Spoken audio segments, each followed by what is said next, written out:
هذا هو ربيع، الشاب ذو 24 عاما، طالب جامعي ورياضي طموح، يهتم كثيرا ببناء جسمه ولياقته، يحب اللقاء بأصدقائه، يحب الهرولة كل صباح،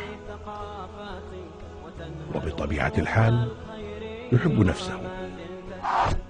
نعم، ربيع شاب مسلم، يصلي والحمد لله، يصلي جميع الصلوات في أوقاتها، يصلي ليحظى بمغفرة الله تعالى ورحمته.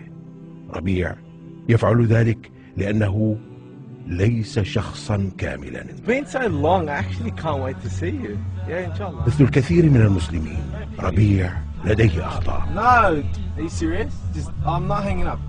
ربيع يقول ويفعل أشياء يجب ألا يفعلها.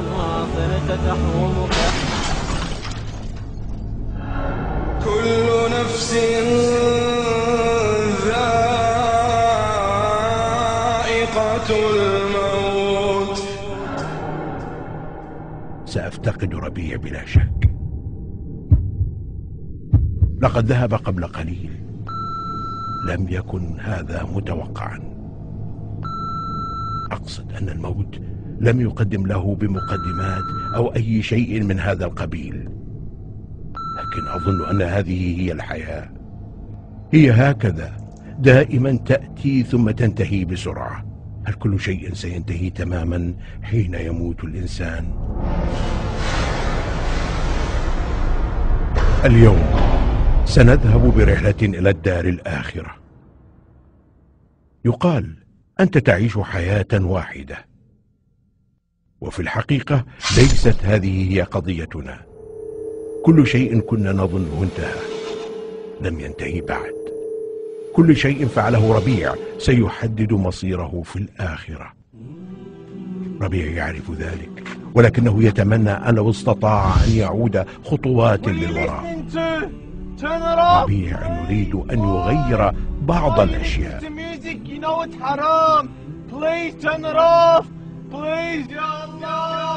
ربيع يريد أن يصلح بعض عاداته السيئة التي سبق أن وقع بها.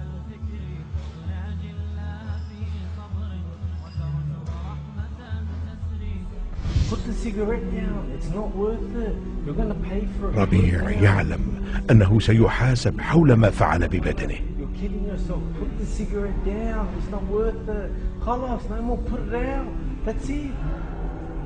هو أيضا يتمنى أن لو أمضى وقتا أطول في إتقان أعمال تنفعه أكثر في المستقبل.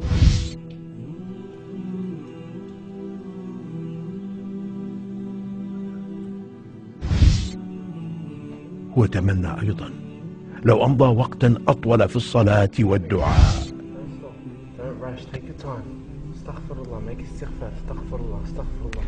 يتمنى أيضا ألا ينهي صلاته بسرعة في كل الأوقات.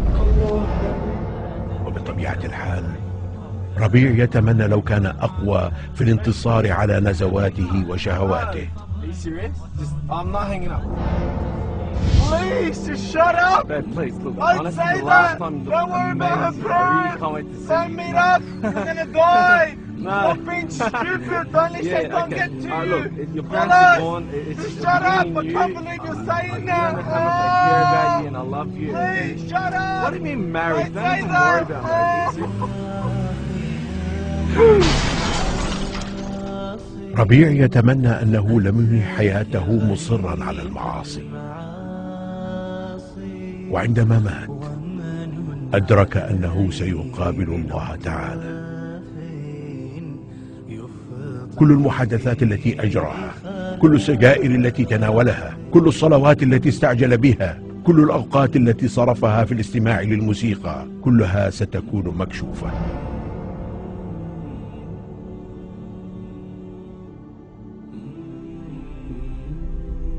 هذه لم تكن نهاية ربيع، بل كانت البداية.